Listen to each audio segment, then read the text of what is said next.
Good morning and welcome to Today in L.A. My name is Mike Amos. His name is Bill Rice Jr. as we start a Friday, and it's the eve of Halloween, and everybody's excited. All the kids are running up down. The goblins are gobbling. And did you trick or treat when you were little? Oh yeah. Oh man, I would trick or treat and then come home and change clothes and go back out there again.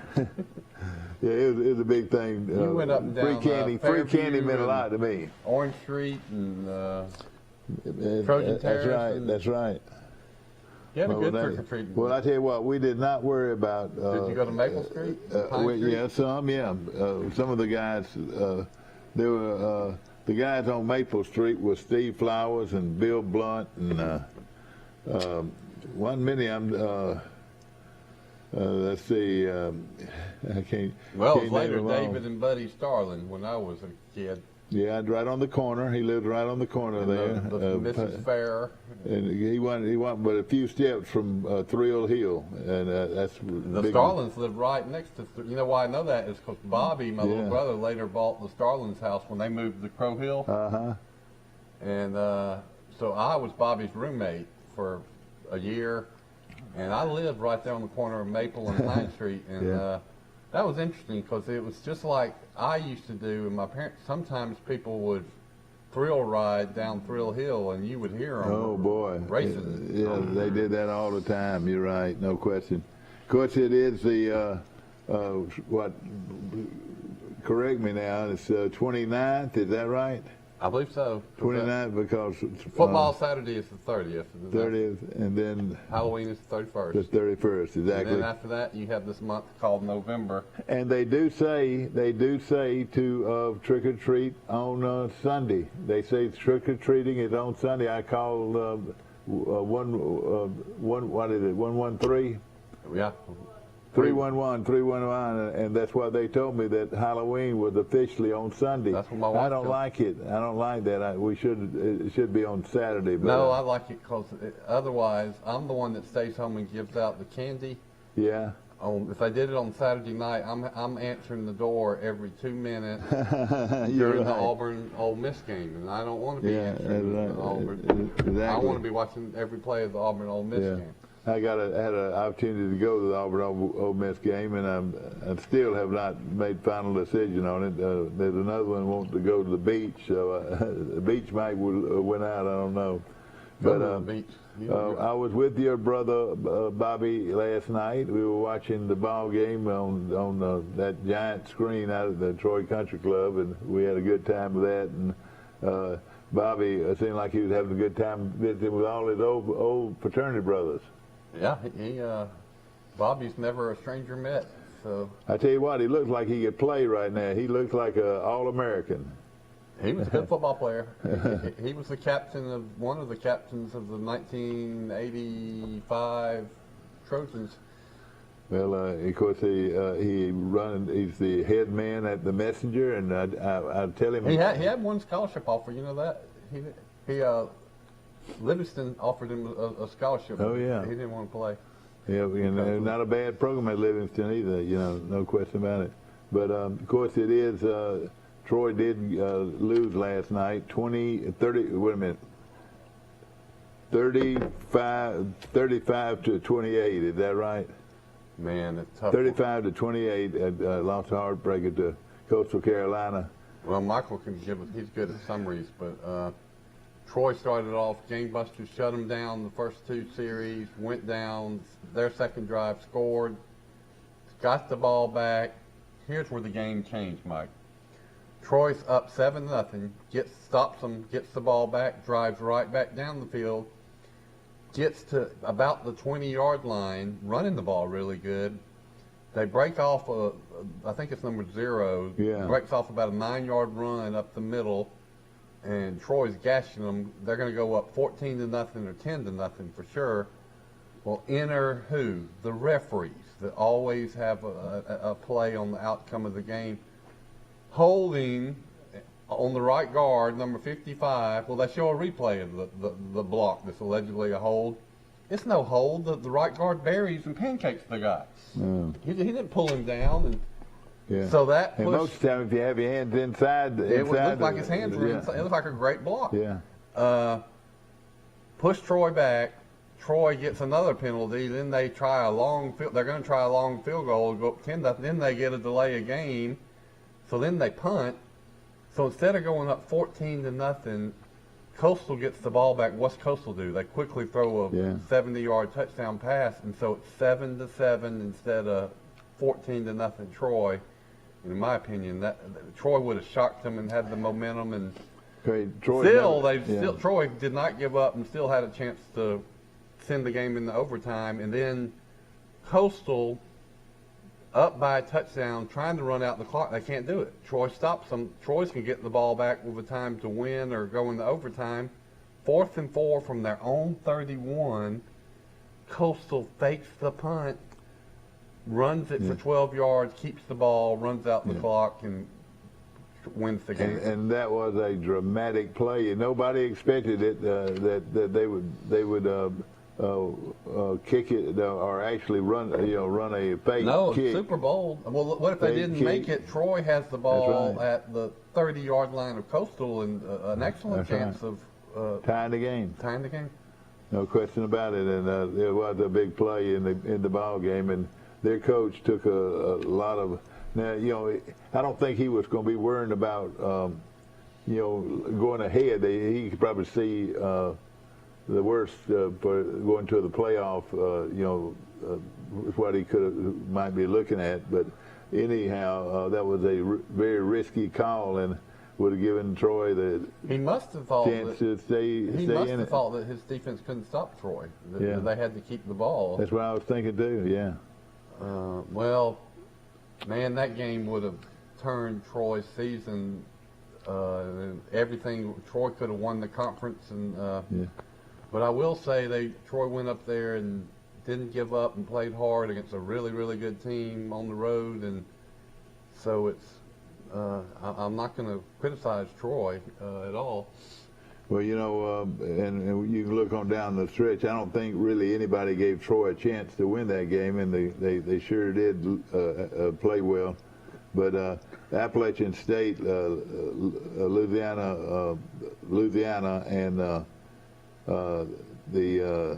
our big rival, University of South Alabama, are still to go here, and then of course a road trip to Georgia State.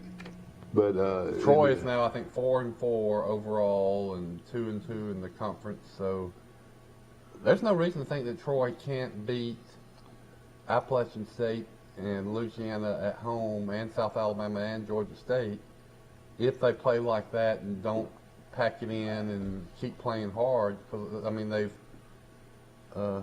is a top 24 team, and Troy gave them everything they want at their own field. So. No question about it. No question about it. Of course, like I said, App State, Louisiana, and South Alabama are the three big games left on the schedule, and they all play them at home. That's going to be some fun to watch, isn't it? Well, I hope it is. Let's finish the season strong. And that's exactly right. It's still in our hands. Well, we don't control. We no longer control our own destiny. I was. People laughed at me, but I was still trying to get in the conference championship game. So now, I guess we need some help. You need somebody to. You need Coastal to lose 2 times, I guess, which probably ain't gonna happen.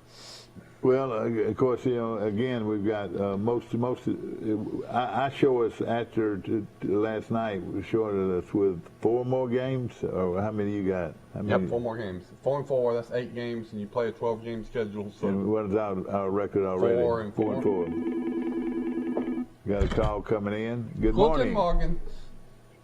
Good morning. How's that thing in Grayton Beach, Florida?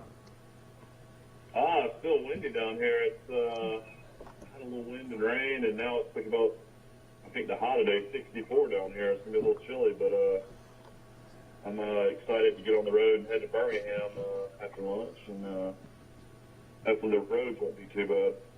Well, maybe not. Why you think it'll be crowded or what? Well, I mean, anytime you get on the interstate, head to Birmingham, we'll probably hit rush hours. So yeah, you're right. I hope it's not 80% chance of rain in Birmingham today too. So, but you always worry more. I'm sure Rice deals with this when you travel a little bit with little people. Always worried about traffic and. You know what I tell my wife over and over, and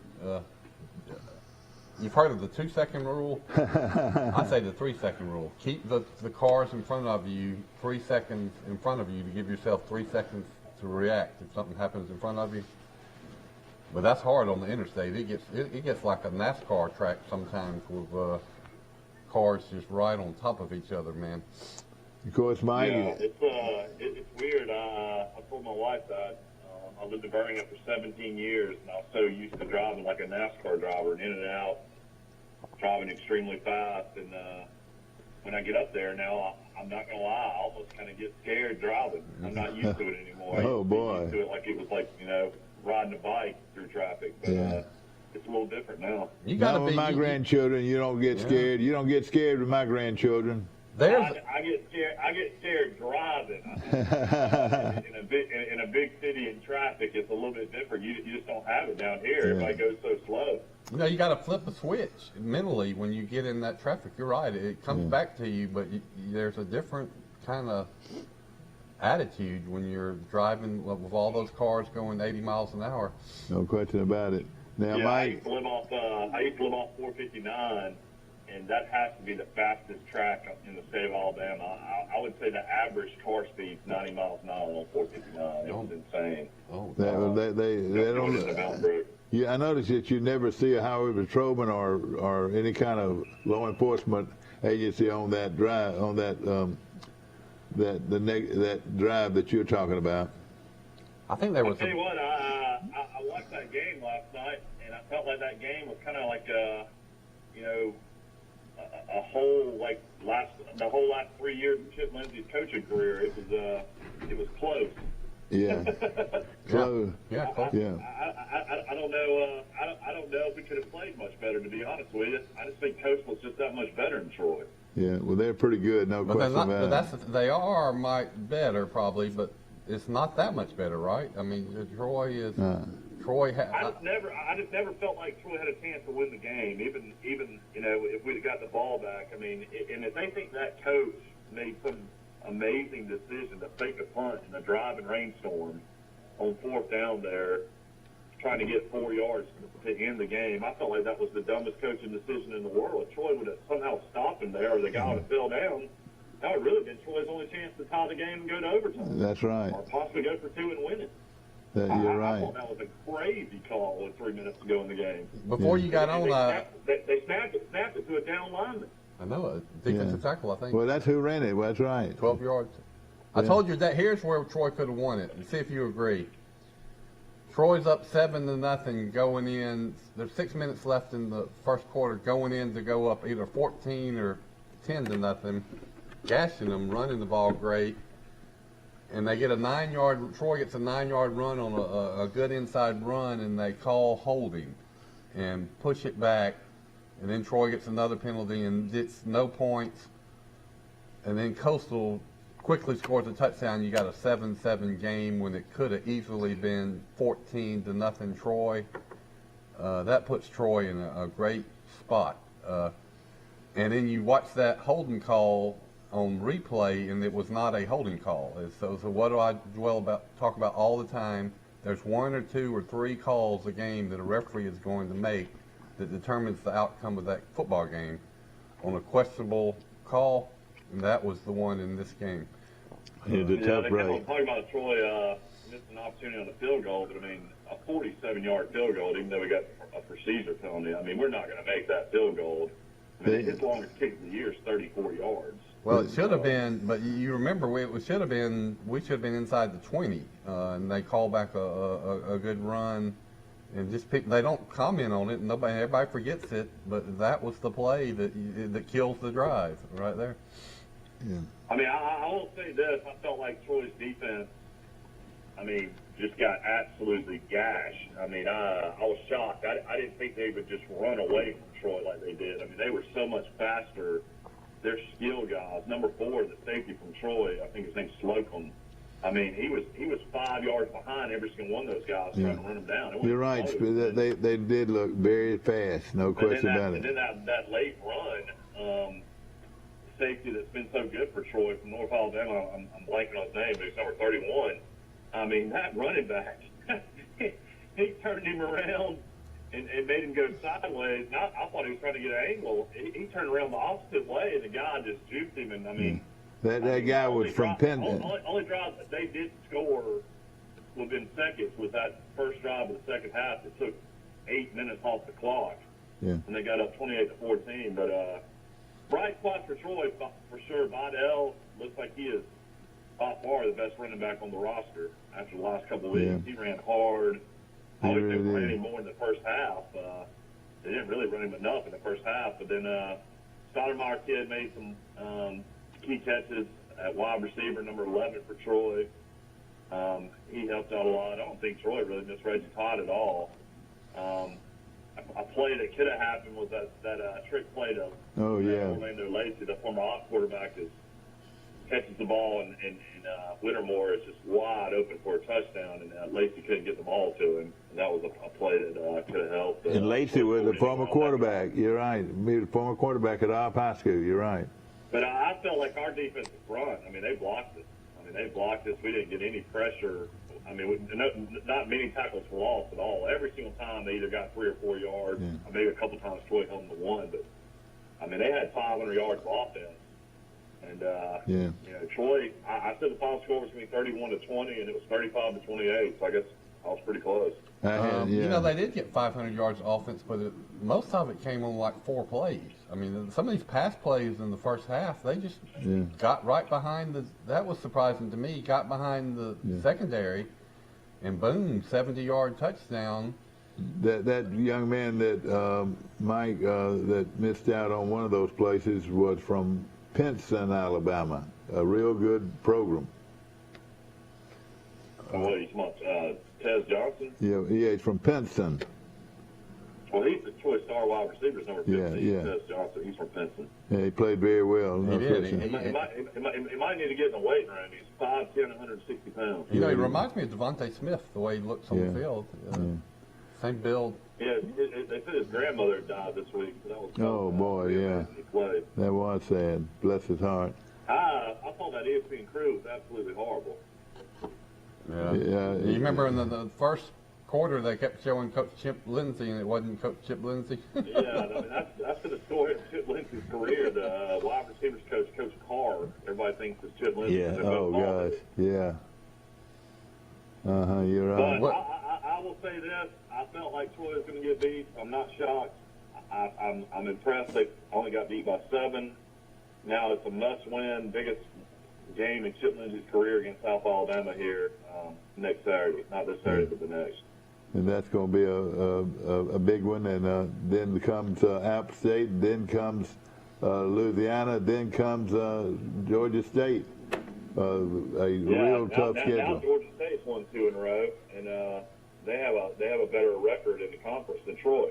Yeah. You know, if Troy would have beat Louisiana Monroe, they would have had really a gimme in the conference standings. They could have probably absorbed this loss. I bet Coastal Carolina I wouldn't be surprised if somebody else beats them. Did you know that the Louisiana Monroe's record is 5-2 or 7-2? No, they're 7-2. No, Louisiana Monroe's 4-3. What? Are you sure? Not check that out. Yeah, Louisiana. Because we know they won 3 ball games. Coach Bowden's team, they're. No, they've won 4 ball games. All right, 4 ball games then. Maybe they're 4-2. It's 4-3. 4-3. 4-3.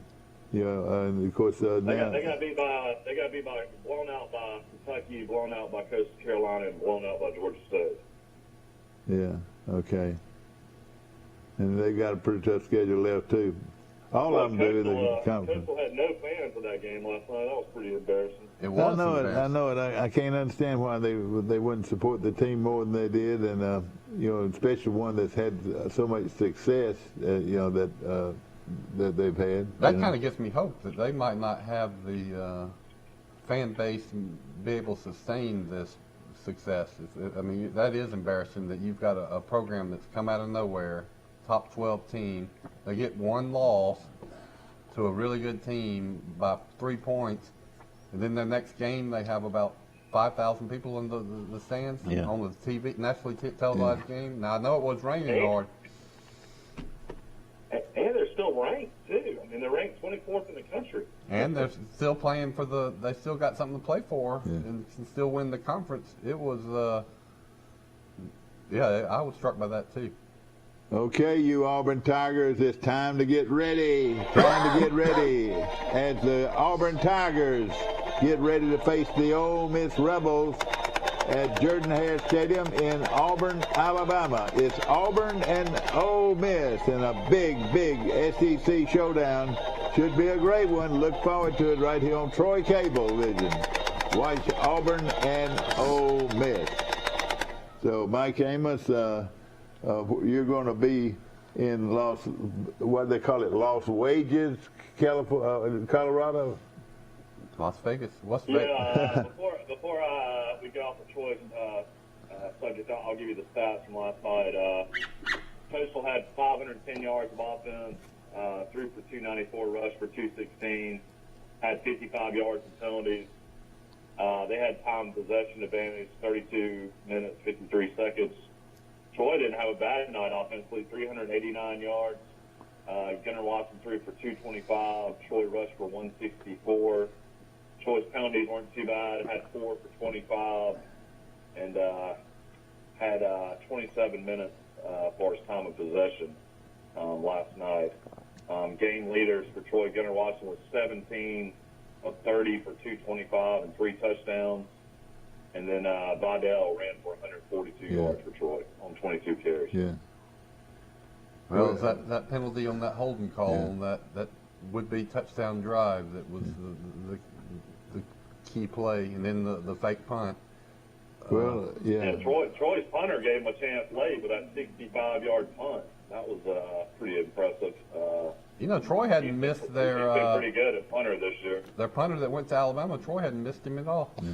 Well, so this kid kicked one for 65 yards late in the ball game, rolled dead at the 1 yard line. You don't remember late in the fourth quarter, everybody felt like Lindsey was going to go for it, but instead he punted it, and the guy punted it to the 1 yard line. And then Troy got the ball back because they were kicking into the wind. Yeah. One thing I would like to say, and I mentioned it earlier, and I'm gonna mention it again. It's easy to fake a kick if you've got a lead that the only thing you had to worry about was the team going in for a tie and going into overtime. That's different than right.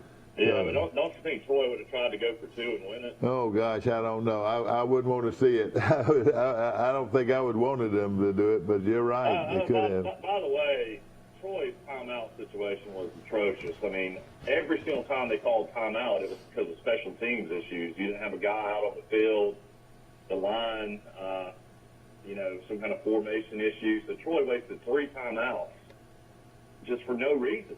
You got to hold on to your timeout, play the game. Push that. I mean, both teams were out of push timeout. The Charles Henson one. Well, okay.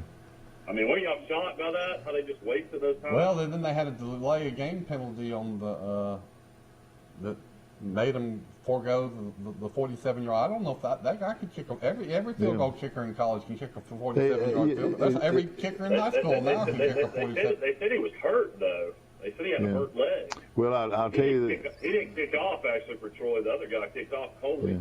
Well, I tell you, it's been a Troy for about 4 or 5 years. Yeah. Where's Renfro? Is he? I guess they're just going to redshirt him and let him get adjusted. Yeah, I mean, he this Boost kid they brought in. I mean, he kicked off at Georgia. This kid's just got way more experience.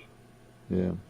Of course, we've got a whole host of high school and not as many high school games, but we've got a big selection of college games to go pick from this today, and of course we're going to take a short break, and we'll be right back and with our picks. So get ready, get your pen and pencil ready. I'm going to tell you who's going to win in college football this weekend.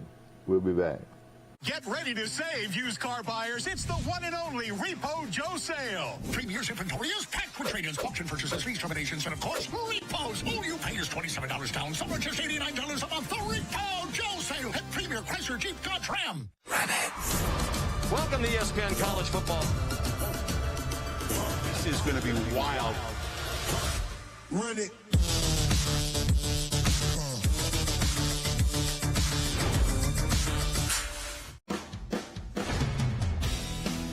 In the market for a new or pre-owned vehicle?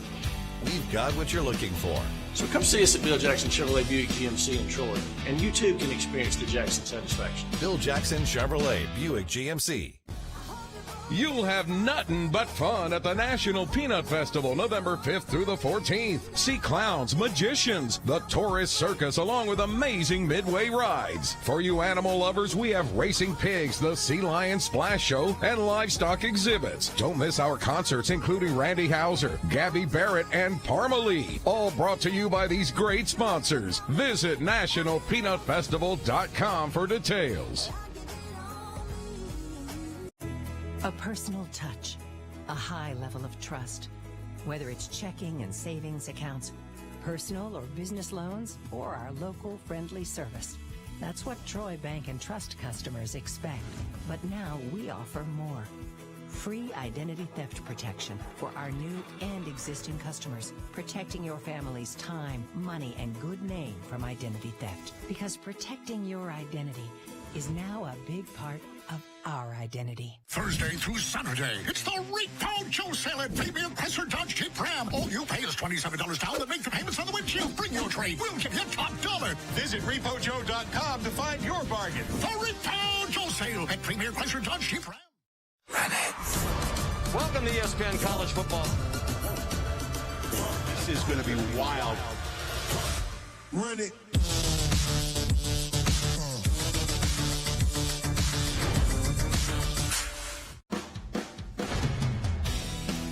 In the market for a new or pre-owned vehicle? We've got what you're looking for. So come see us at Bill Jackson Chevrolet Buick GMC in Troy, and you too can experience the Jackson satisfaction. Bill Jackson Chevrolet Buick GMC. You'll have nothing but fun at the National Peanut Festival, November 5th through the 14th. See clowns, magicians, the tourist circus, along with amazing midway rides. For you animal lovers, we have racing pigs, the Sea Lion Splash Show, and livestock exhibits. Don't miss our concerts, including Randy Houser, Gabby Barrett, and Parmalee. All brought to you by these great sponsors. Visit nationalpeanutfestival.com for details. A personal touch, a high level of trust. Whether it's checking and savings accounts, personal or business loans, or our local friendly service. That's what Troy Bank and Trust customers expect. But now we offer more. Free identity theft protection for our new and existing customers, protecting your family's time, money, and good name from identity theft. Because protecting your identity is now a big part of our identity. Thursday through Saturday, it's the Repo Joe sale at Premier Chrysler Dodge Jeep Ram. All you pay is $27 down and make the payments on the windshield. Bring your trade. We'll give you top dollar. Visit RepoJoe.com to find your bargain. The Repo Joe sale at Premier Chrysler Dodge Jeep Ram. Get ready to save, used car buyers. It's the one and only Repo Joe sale. Premier's inventory is packed with trade-ins, auction purchases, lease terminations, and of course, repos. All you pay is $27 down. Some are just $89 a month. The Repo Joe sale at Premier Chrysler Jeep Dodge Ram. Repo Jim. Yeah, exactly. Back to our show, and Repo Joe is in town with some of the best deals ever on a Dodge, Chrysler, Jeep, or Ram trucks, and also a huge selection of new and used cars and trucks. And Repo Joe is in here tagging different cars, and the repo is, I reckon, is what you call a repo. And they've got some repossession cars out there too.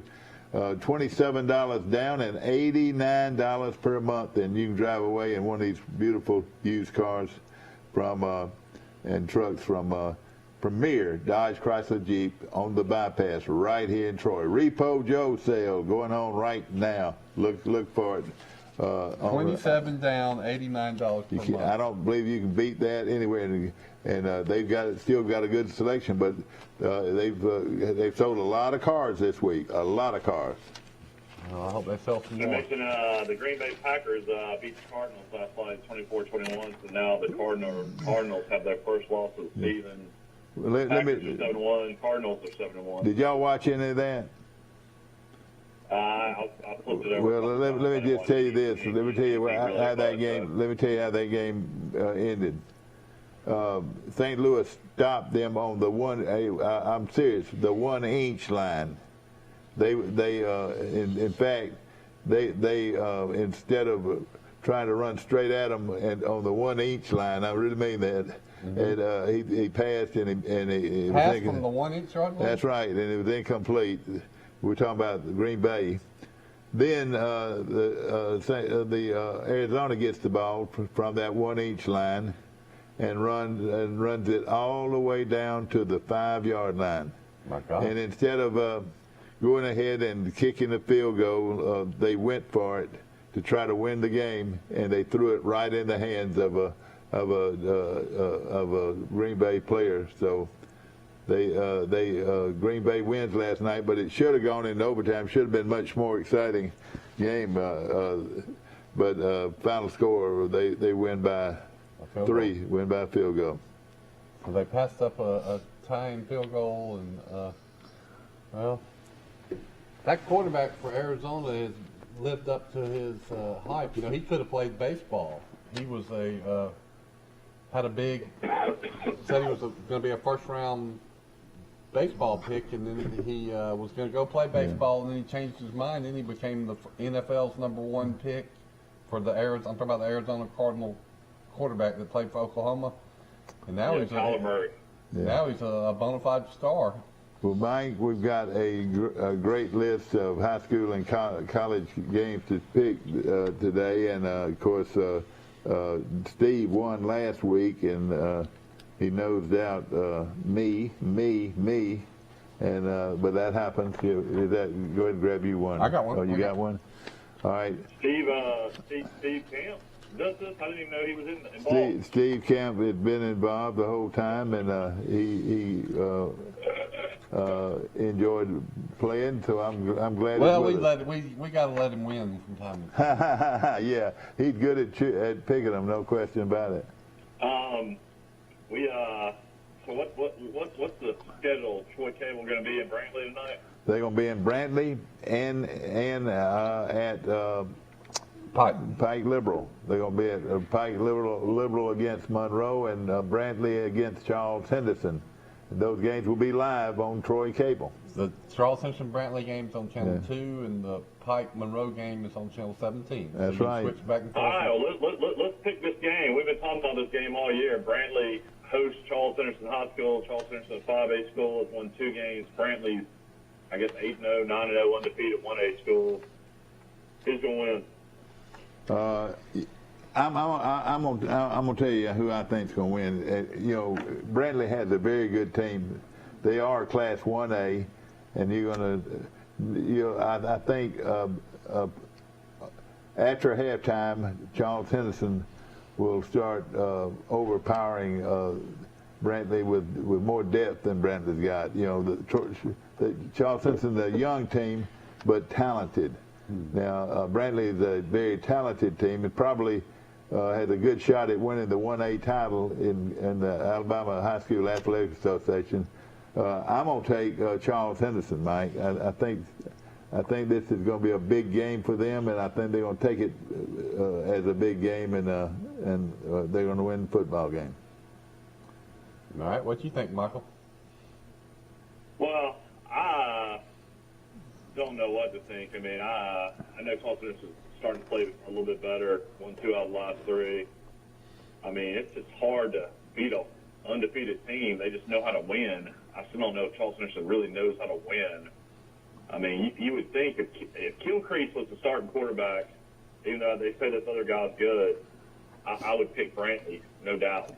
But I'll lean Charles Henderson just because I feel like a 5A school, regardless if they've only have 2 wins or not, should be the 1A school. I'll lean Charles Henderson in a close one. You know, that's the way I look at it too. You know, Gilchrist is not going to play. Their outstanding quarterback, who they say is already committed to play for Troy, is not going to be played. But they've been winning by 40 points without Gilchrist. That's exactly right. I don't know anything about the other quarterback except if you're winning by 40 or 50 points, you must be have a pretty good offense. And I know it's a lot of pride behind this Brantley Bulldog helmet, and of course the Bulldogs are very, very talented, and look for it to be an outstanding game. I look for there to be a lot of scoring in this game. I would think maybe up in the 40s. Well, I'm going to go with Brantley for the reasons Michael was alluding to. If you're undefeated and you're an all-around team, you know how to win, and you got confidence playing at home, and then Charles Henderson doesn't really know how to win, and then they make penalties, and sometimes once they start getting down, the dam breaks. I think Charles Henderson has, as far as individual skilled players, they got some players that can do it, but the full team, top to bottom of the roster, Brantley's just probably a better team, kind of like Ayrton. They're a great team. So I'm going to go with the much smaller school, but a great program in Brantley. No question. I'm a fan of both of them, and of course I'm pulling as hard as I can for Charles Henderson. And it should be a great game. Hey, 25 years ago, Brantley could not even stand on the same field with Charles Henderson. Charles Henderson are one of the top 5A programs in the state, and then they were a 3A program and a 4A program. Won the state championship when they were 4A, isn't that right? Or were they 3A, right? Who? In 1980. Yeah, we won it in 3A, but there were only 4 classifications, so it was. Yeah, that's right. It was. I've always thought that was a point of pride. Is that now they're 7. But I mean, to win a state championship, you got to be better than 65 teams. You know, when we won that state championship, we had to be better than the 120 teams. Yeah, no question in our about classification. But again, I have all respect in the world for Brantley, and some of you guys, Bernie, some of you guys, the mayor, Bernie, is a good friend of mine. Y'all call in and let's talk about this game, and it's going to be a lot of fun. Great, it's going to be in Brantley, and it's going to be a great game, and y'all, I look forward to being there. Boy, if old Boyd can have a game like he had last week, number 2 for Charles Henderson. Hey, if he does that, they'll beat Brantley, no question about it. I wonder who the referees will be. I wonder if they're from Andalusia. I don't know. This game. I don't know. Well, as always, but please, refs, please don't determine the winner of the outcome of that game or the winner of that game. We're not paying to watch the referees. Carol of Ozark. Go ahead. Go ahead. No, I'm good. Carol of Ozark plays Tallahassee tonight, and Carol trying to end on a good note. I don't know if I haven't seen the playoff schedule yet, and so I don't know whether or not Carol made the playoffs. I don't know, but I'm gonna take Tallahassee. Tallahassee is a very good football team. And they're. I know nothing about Tallahassee. Michael, can you give us anything about Tallahassee? They're a pretty good football team. Trying to find. I know they play at Hot O'Brien Stadium, and it's a beautiful stadium. I've driven by it 100 times. 6-2, 6-2, 5-1. I'll take Tallahassee. Yeah. So you take. Okay, Pike County at Abbeville, and here's where I think Pike County can get a victory. Abbeville's down, and Pike County's trying to get their program back after a very dismal season. And but you watch next year; they'll be very good. But they've got a chance to win this one. I'm gonna take Pike County to win this game over Abbeville. Aren't they playing in Abbeville? Yeah, they're playing in Abbeville. And the Yellow Fellas can be there? I don't know if Yellow Fella will be there or not. He might be. I'm going to go with the Talking about Jimmy Rain. I'm going with the Yellow Fella over the purple and silver. Yeah, you're right. Pike County will be back, so you better get Pike County while you can. Okay. Pike County has not won a game. I think I read on Facebook Zion Chapel beat somebody last night, but I'm not sure. Oh, man, I would love it. Beat Pleasant Home. Is that right? So that'll be that was their first win of the year. Yeah, congratulations to Zion Chapel. And Steve, can you give us Steve got some information there that might clarify that. The next game is McGill-Tulane at Dothan, and of course McGill-Tulane, one of the top 7A teams in the state, going up against Dothan. McGill, I think, has got way too much talent. I'm going to take McGill to win the game. I'm going to go with my colleague and mentor, Mike Amos, McGill. Okay. You know, Abbeville's 1-7, 1-6 in the league. Clyde County has not won a game. I'm going to take Clyde County. Y'all never asked me who I liked. I know. Well, I took Pike County. I took Pike County too. We hope Pike County. All right. What was the next game? McGill-Tulane. McGill-Tulane, they're one of the top programs in Mobile at Dothan. I'll take McGill. You don't hear about